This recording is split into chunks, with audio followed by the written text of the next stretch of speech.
हाँ जी, तो आप लोग सभी अच्छे से पढ़ रहे होगे आई होप। और हम लोग 4 यूनिट कर चुके हैं अपने जो डोमेन पार्ट हम कंप्यूटर साइंस के लिए पढ़ रहे हैं। 4 यूनिट हम कर चुके हैं, अभी हम 5वें यूनिट कर रहे हैं और इसके बाद हमारा सिलेबस कंप्लीट हो जाएगा।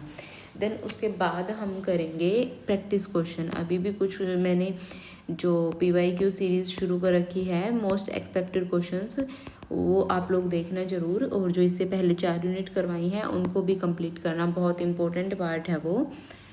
और एग्ज़ाम से पहले मैं आपका कोशिश करूँगी कि एक मैराथन ज़रूर लेकर के आऊँ आपके डोमेन पार्ट पे, तो बिल्कुल भी मिस नहीं करना है किसी भी पार्ट को। और जब तक टाइम है, आप लोग छोटी छोटी वीडियोस हैं, ज़्यादा लंबी नहीं है, आप उनको सभी को कंप्लीट करो। और जो भी आपके सेशन हैं MCQ सेशन, उनको भी अटेंड करो, आपको काफ़ी बेनिफिट होगा उस चीज़ का। और डेली अब ये यूनिट कंप्लीट करके हम डेली MCQ सीरीज़ अब स्टार्ट करेंगे।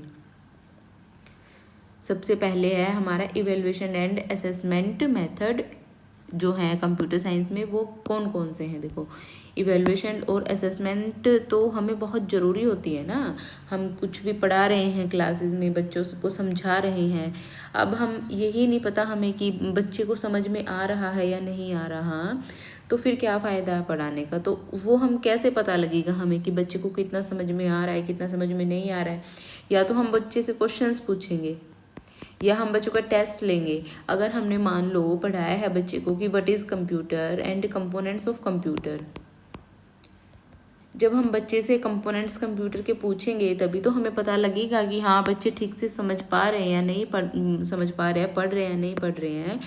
तो इवेल्युएशन और असेसमेंट तो बहुत इम्पोर्टेंट पार्ट है हमारे जो पढ़ाने का है। उसमें evaluation is a compulsory process है ये तो, at every stage of computer aided instruction. It is a relatively new term that designates a more comprehensive concept of measurement than traditional tests and examinations. Simple इसमें कुछ नहीं है कि हमें assess करना होता है बच्चे को, यही है इसमें भी स्कोप एंड मीनिंग में भी। और नेक्स्ट हम देखते हैं की पर्पजेज ऑफ इवेल्युएशन। की पर्पजेज क्या है इसके, मेजरिंग प्रोसेस, कि बच्चा कितना समझ पा रहा है, कितना बच्चे को समझ में नहीं आ रहा है। अगर आपने बच्चे को पढ़ाया है कि कंपोनेंट्स ऑफ कंप्यूटर आपने पढ़ा दिया बच्चे को, उसमें आपने हार्डवेयर एंड सॉफ्टवेयर बता दिया। अब बच्चे को हार्डवेयर तो आ रहा है लेकिन सॉफ्टवेयर नहीं आ रहा है बताना, तो हमें देखना है ना कि हाँ ये चीज़ तो बच्चे को आ गई लेकिन ये चीज़ नहीं है, बच्चा कितनी प्रोग्रेस कर चुका है, तो वो सब भी हमें मेज़र करना होता है। देन असेसिंग इफेक्टिवनेस, कि जो टीचर हैं जो हमारी क्लास में बच्चों को पढ़ा रहे हैं कि क्या उन्हें अच्छे से वो कैरिकुलम को फॉलो कर रहे हैं, क्या सारी चीज़ें अच्छे से इफ़ेक्टिव तरीके से, जो भी मेथड्स है पढ़ाने के, क्या वो सही तरीके से फॉलो हो रहे हैं या नहीं। उसके बाद है डायग्नोसिस एंड रेमेडिएशन। तो इसमें क्या है कि हमें देखना होता है कि डायग्नोस करना होता है कि कोई बच्चा जो अगर ऐसे ऐसे भी होता है क्लास में कि कुछ बच्चों को समझ में आ रहा है लेकिन एक दो बच्चा ऐसा होता है कि जिसको समझ ही नहीं आ रहा है, तो हमें वो डायग्नोस करना होता है कि हाँ पर्टिकुलर बच्चे को अच्छे से समझ में नहीं आ रहा है, तो हमें उसे रिपीट करने की या एक्स्ट्रा एफर्ट्स की उसको ज़रूरत है, तो हमें वो सब बच्चे को देना पड़ता है। देन उसके बाद है प्रिडिक्शन। हमें प्रिडिक्शन भी देखना होता है कि क्या इसमें प्रिडिक्शन स्टूडेंट्स है जो उसमें बच्चे के लिए क्या हमें हो सकता है। अगर हम बच्चे को प्रोग्रामिंग सिखा रहे तो बच्चे इसमें क्या आगे अपना फ्यूचर बना सकता है, वो सब प्रिडिक्ट करके बच्चों को बताना होता है। To make provision for guidance, placement and prediction regarding the students future needs. उसके बाद है concept and purpose of evaluation. Concept और पर्पस क्या है इवेल्युएशन की, क्यों ज़रूरत है इवेल्युएशन की। इवेल्युएशन क्या है, एक सिस्टमेटिक एंड कॉन्टिन्यूस प्रोसेस है, गोइंग बियॉन्ड सिंपल टेस्टिंग, ठीक है। It is a necessary step at every stage of instruction. ये हर एक स्टेज पे जब भी हम कुछ भी चैप्टर पढ़ा रहे हैं बच्चों को, कोई भी इंस्ट्रक्शंस दे रहे हैं, हर एक स्टेज पे ये बहुत ज़रूरी होता है इवेल्युएशन। इवेल्युएशन एक वही है, ये बात की सेम ही बात है कि बहुत एक सिस्टमेटिक प्रोसेस है इवेल्युएशन। जैसे कि evaluating a student's final project not only checks if their code works. इसमें क्या कह रहा है कि इवेल्युएशन का मतलब ये नहीं कि बच्चे का सिर्फ नॉलेज चेक करना है ना, कि बच्चे को सिर्फ हमने कुछ पढ़ाया है, हमने पाइथन ही बच्चे को पढ़ाया है तो सिर्फ बच्चे को पाइथन ही समझ आ रहा है, पाइथन ही चेक करना है। हमें हमें हर एक चीज़ देखनी होती है कि बच्चे को बच्चे की हैबिट कैसी है, क्या बच्चा पंक्चुअल है चीज़ों को लेकर के, क्या बच्चा जो टीम वर्क कर रहा है उसमें बच्चा ठीक से काम कर रहा है या नहीं कर रहा है, बच्चे का एटीट्यूड एंड स्किल कैसा है, क्या बच्चे ने टाइम से प्रोजेक्ट सबमिट किया है या नहीं किया है, ये सभी हमारी इवैल्यूएशन का पार्ट होती हैं। देन उसके बाद है प्राइमरी गोल। प्राइमरी गोल क्या है कि to improve instruction by diagnosing student strengths and deficiencies and assessing the effectiveness of teaching methods and curriculum experiences, कि हमें डायग्नोज करना है स्टूडेंट्स की जो भी वीकनेस हैं, जो भी बच्चे की कमजोरी हैं, जो भी बच्चे की स्ट्रेंथ हैं उनको, और फिर उनको क्या करना है, एसेस करना है अपने टीचिंग मेथड्स से। जैसे कि if 80% of students fail a question on network topologies, अगर आपने कोई नेटवर्क टोपोलॉजी का टॉपिक समझाया है उसमें 80% बच्चे ऐसे कि जिन्होंने आंसर ही नहीं दिया है, वो गलत आंसर दे रहे हैं, the evaluation primary use is for the teacher. तो इसका मतलब क्या है कि टीचर को ही खुद का इवेल्युएशन करने की ज़रूरत है और उसे अपना प्लान, जो लेसन प्लान है और जो उसका इंस्ट्रक्शन देने का बच्चों को मटेरियल है उसको ही उसे रिवाइज करने की ज़रूरत है, उसे देखने की ज़रूरत है, इवेलुएट करने की ज़रूरत है। Just not assign a failing grade. सभी बच्चों को फेलिंग ग्रेड देने से कोई भी फ़ायदा नहीं है। हाईएस्ट फॉर्म, इसकी हाईएस्ट फॉर्म क्या होती है, इवेल्युएशन रिवील्स फैक्टर इनहेरेंट इन स्टूडेंट ग्रोथ। इवेल्युएशन है जो वो दिखाता है कि बच्चे ने कितनी ग्रोथ करी है, सच एज प्रॉपर एटीट्यूड से, कि बच्चे में कितना एटीट्यूड आया है, मतलब attitude in the sense positive type. Habits, बच्चे की क्या अच्छी हैबिट्स बच्चे में डेवलप हो रही हैं। मैनिपुलेटिव स्किल्स, बच्चा स्किल्स पे वर्क कर पा रहा है या नहीं, बच्चे की अंडरस्टैंडिंग अच्छे से बढ़ी है कि नहीं। एग्जाम्पल जैसे कि observing, if a student who learned programming can independently debug a new problem they have not seen before, showing applied skill and problem solving habit। इसमें क्या है कि बच्चे ने एक प्रोग्राम लिखा अपने आप से खुद से और उसमें कोई एरर आ जाता है मान लो, और बच्चा उसको खुद से ही सोल्व करता है, बच्चा खुद से प्रोग्राम लिख करके उसे डिबग करने की कोशिश करता है और उसे वो कर भी लेता है। तो इसका मतलब क्या है कि बच्चे ने जो स्किल सीखा है उसको वो अप्लाई भी कर पा रहा है और बच्चे की जो प्रॉब्लम सॉल्विंग की हैबिट है या जो भी स्किल है वो भी बच्चे में डेवलप हो पा रहा है। Then types of evaluation. Evaluation के टाइप्स कौन कौन से हैं, सबसे हमारे पास दो इवेल्युएशन के टाइप्स हैं, formative evaluation and summative evaluation. दोनों किस बेस पे हैं, टाइमिंग बेस पे। जो फॉर्मेटिव इवेल्युएशन है वो हमारा आता है जैसे मिड टर्म, जैसे मिड में आता है, जैसे हम कोई यूनिट पढ़ा रहे हैं, बच्चे को यूनिट पढ़ा रहे हैं, उसके बीच बीच में अगर हम बच्चे से क्वेश्चंस पूछ रहे हैं, बीच बीच में कोई एक टॉपिक पढ़ा दिया हमने और उस पे हम बच्चों का टेस्ट ले रहे हैं, तो वो हमारा किस चीज़ में कंसीडर होगा, फॉर्मेटिव इवेल्युएशन में। लेसन के बीच में, कोर्स के बीच में, है ना, तो वो सब किस में आएगा। तो इससे क्या होता है, बच्चे की जो क्वालिटी है चैप्टर को याद करने की, इफेक्टिवनेस है, वो सब इससे क्या होती है, इंक्रीज होती है।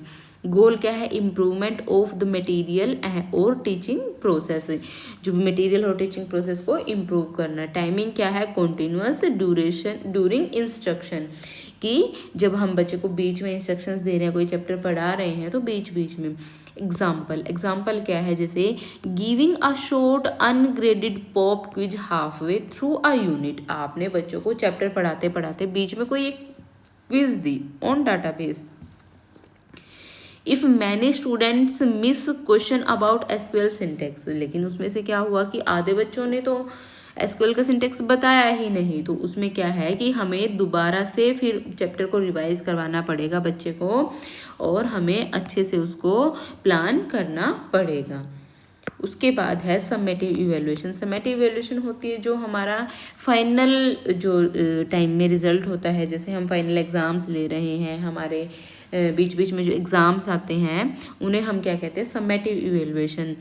Concerns judgements made about the merit of an educational programme और course after it has been fully implemented और इज़ ऑलरेडी इन एग्जिस्टेंस, कि जैसे बाद में हम बच्चे को ग्रेड नहीं देते कि कौन बच्चा मेरिट देते हैं कि कौन बच्चा फर्स्ट आया है, सेकंड आया है, थर्ड आया है, वो सब किसका पार्ट है, समेटिव इवेल्युएशन का। Judging merit and selecting the best alternative program और स्कीम। टाइमिंग क्या रहेगी इसकी, final at the end of instruction. Example जैसे कि comparing the final grades and post course service of students who used textbook A versus textbook B to decide which book to adopt permanently next year.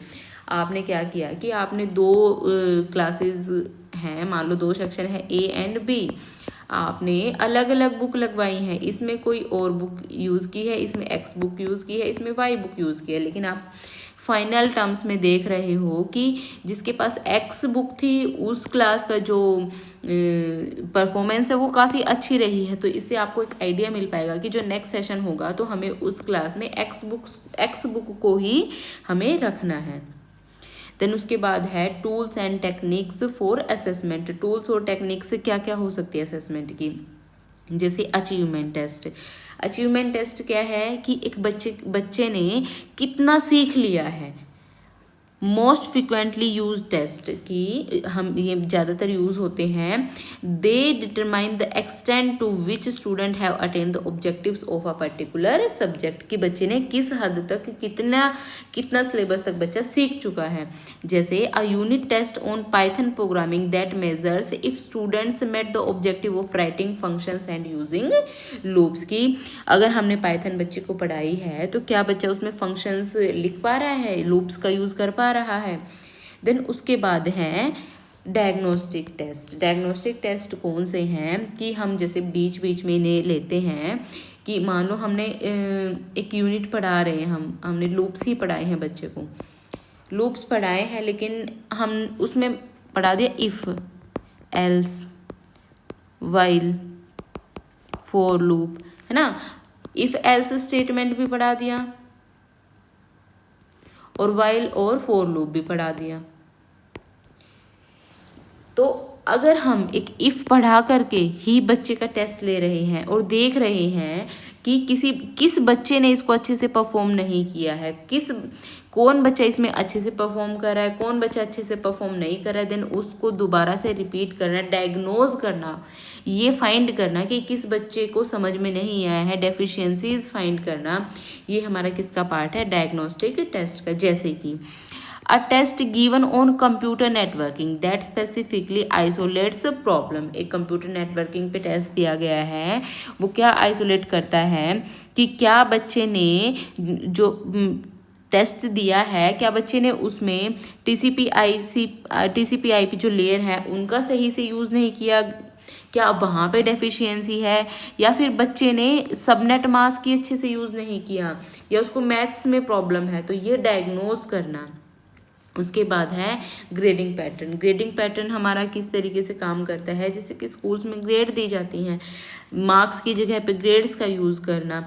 Awarded based on academic and co curricular evaluation to reduce work related stress and reward non academic skills की, जिससे जो हमारा है जो non academic work है उसका stress कम हो। जैसे instead of a student receiving 40 out of 100 they receive a C grade.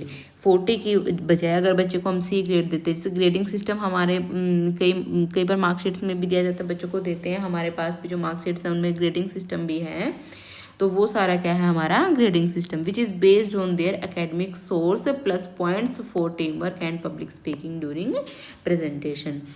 उसके बाद है next achievement test. Achievement test मैंने अभी आपको समझाया है किस तरीके से है अचीवमेंट टेस्ट, ठीक है। तो आप इसको एक बार खुद से रीड करके देखना, इजी है ये, आपको समझ में आ जाएगा। बताया था मैंने अभी कि how fast student have attend the objectives of a particular subject, कि एक बच्चा कितना सीख चुका है, ये उस चीज़ को मेज़र करता है।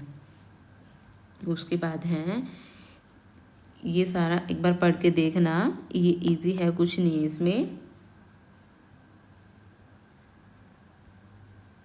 इसमें क्या है टेक्स्ट। अगर हमें बच्चे के लिए टेस्ट बनाना है तो उसमें क्या क्या हम प्रोसीजर फॉलो करेंगे वो सब है। इतना डीप में नहीं आएगा एग्जाम में, मुझे लगता है कि सिर्फ अचीवमेंट टेस्ट तक वो रह जाएंगे, achievement test, diagnostic test. Then उसके बाद है डायग्नोस्टिक टेस्ट, वही सेम है कि हमें बच्चे को देखना होता है कि कहाँ पे बच्चा लैग कर रहा है, कहाँ पे बच्चे की स्ट्रेंथ है, वो सब देखना। उसके बाद है role in evaluation, diagnosis versus achievement. तो डायग्नोसिस में वही है कि how fast students have attain the objectives, and diagnostic में why a student failed to achieve those objectives. तो the goal is not just to measure overall progress, हमारा goal ये नहीं कि सिर्फ समेटिव इवैल्यूएशन हमें करनी है, but to identify particular strengths and weakness early on to correct deficiencies. हमें जितना मतलब जल्दी हो सके उतना हमें, जैसे कि डेली हम लोग देखते हैं बच्चों को पढ़ाते हैं, तो हमें अर्ली स्टेज पे ही डेफिशिएंसीज को दे करके उन्हें ठीक करना होता है। उसके बाद है कंस्ट्रक्शन एंड एप्लीकेशन की, आप कैसे अगर टेस्ट बना रहे हो डायग्नोस्टिक टेस्ट, तो उसकी क्या क्या रूल्स होने चाहिए। जैसे identify students specific learning needs, की बच्चों की क्या पर्टिकुलर नीड्स हैं। Pinpoint relative strengths and weakness, की बच्चे की क्या स्ट्रेंथ्स हैं क्या वीकनेस हैं। Provide the information necessary to address those specific deficiencies through instructional change और रिमेडियल टीचिंग, तो उनको हम कैसे इंस्ट्रक्शन चेंज के द्वारा और रिमेडियल टीचिंग के द्वारा भी दूर कर सकते हैं। देन उसके बाद है अफेक्टिव एंड बिहेवियरल टूल्स, कि ये कौन से टूल्स है जो इवैल्यूएशन और असेसमेंट मेथड के हमारे पार्ट हैं। जैसे कि questionnaire and scales, questionnaire form भी है। These consist of questions requiring the individual to record their behaviour, feelings, attitudes और ओपिनियन। तो ये क्या है कि हम इससे हमें क्या है कि बच्चे का बिहेवियर, फीलिंग्स, एटीट्यूड्स, अगर हम बच्चे से कोई क्वेश्चन पूछ रहे हैं वो सब उसमें दिखता है। They are used to measure affective traits such as neurotic tendency, anxiety, introversion, extroversion, beliefs, confidence and social behaviour. इससे क्या है कि हम बच्चे के ये सब चीज़ें भी मेज़र कर सकते हैं कि बच्चे में कितना कॉन्फिडेंस है, क्या बच्चा सोशली ऑकवर्ड तो नहीं है कि बच्चा देख कर के क्लास में ऐसे पूरी क्लास बैठे तो उसके सामने जवाब देने से ही बच्चा हिचकिचा रहा है, बच्चे में कितना कॉन्फिडेंस है। तो वो सारी चीज़ें भी हम इस चीज़ से मेज़र कर सकते हैं। ये बिहेवियरल मेजर्स हैं ना, तो इससे हम बच्चे को ऐसे देख करके, बच्चे के बिहेवियर से देख करके पता लगा सकते हैं। रेटिंग स्केल्स, रेटिंग कैसे हमें बच्चे को देनी है। Devices use to systematise opinions concerning a specific trait और attribute.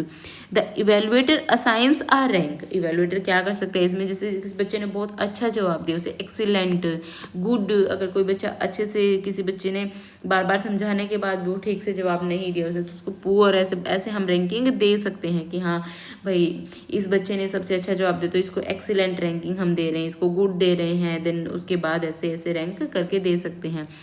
These are critical for evaluating qualities like leadership, cooperation। तो ये किस चीज़ के लिए ज़रूरी है, जैसे लीडरशिप और कोऑपरेशन के लिए। Scales can vary in length, तो स्केल्स जो लेंथ में वेरी कर सकते हैं, such as 3 points, 5 points, 7 points scales. Rating scale जिसे हम डिजिट्स में भी दे सकते हैं कि आपका 1 स्केल, 2 स्केल, 3 स्केल है ना, 3.4 पॉइंट ऐसे करके। उसके बाद है direct observation and interaction. Observation से भी हम देख सकते हैं, बच्चे को इवेलुएट कर सकते हैं। क्लासेस जैसे हम बच्चों को मार्क्स भी देते हैं फाइनल मार्क्स बनाते हुए रिजल्ट में, कि बच्चे का बिहेवियर कैसा है उसके ऊपर बच्चे को मार्क्स दे रहे हैं। तो ऑब्जर्वेशन एंड इंटरेक्शन से valuable for assessing personality trades, social behaviour, leadership qualities, likes, dislikes, ये सब हम मेज़र कर सकते हैं बच्चे की। It can be done under natural conditions. Classroom interaction, बच्चा एक दूसरे के साथ बच्चे कैसे इंटरेक्शन कर रहे हैं।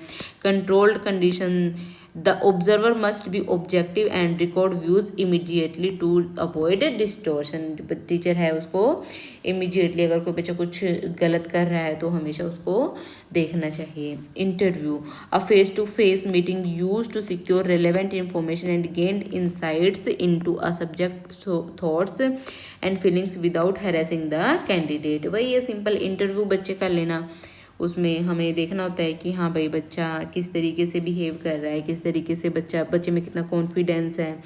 The subject is encourage to talk freely. उसके बाद है मॉडर्न टूल्स। मॉडर्न टूल कौन कौन से हो सकते हैं, वही है कि हम ई असेसमेंट कैसे कर सकते हैं, बेनिफिट्स क्या क्या हैं इसके। ई असेसमेंट है जो वो जल्दी होता है, जल्दी हम लोग उसे कर सकते हैं क्योंकि वो उसमें ह्यूमन की ज़रूरत नहीं होती है। स्पीड एंड फीडबैक, स्पीड बहुत जल्दी, जैसे हम कोई ऑनलाइन एग्ज़ाम दे करके आते हैं तो OMR बहुत जल्दी चेक हो जाती है, वो रिज़ल्ट बनाने में टाइम लगता है, लेकिन जो OMR हैं उनको तो स्कैन करने में, चेक करने में हार्डली, वो तो नंबर ऑफ़ कैंडिडेट्स पे भी डिपेंड करता है, लेकिन वो बहुत जल्दी चेक हो जाती हैं। Online examination systems can provide instantaneous result immediately after the examination. कई बार तो ऐसा होता है कि कोई कोई ऑर्गेनाइजेशन एक 1 वीक के अंदर ही रिजल्ट निकाल देती है, जहाँ पे नंबर ऑफ़ कैंडिडेट्स कम होते हैं, तो ऐसा भी होता है, तो बहुत जल्दी वो चेक हो जाती हैं। रिलायबिलिटी होती है उनमें कि machine marking is significantly more reliable and impartial than human marking. जो ह्यूमन मार्किंग है वो तो भाई पार्शियल भी हो सकती है ना, कि कोई किसी का रिलेटिव है वो पार्शलिटी कर दे, लेकिन जो मशीन करेगी मार्किंग उसमें तो ऐसा कुछ होगा ही नहीं।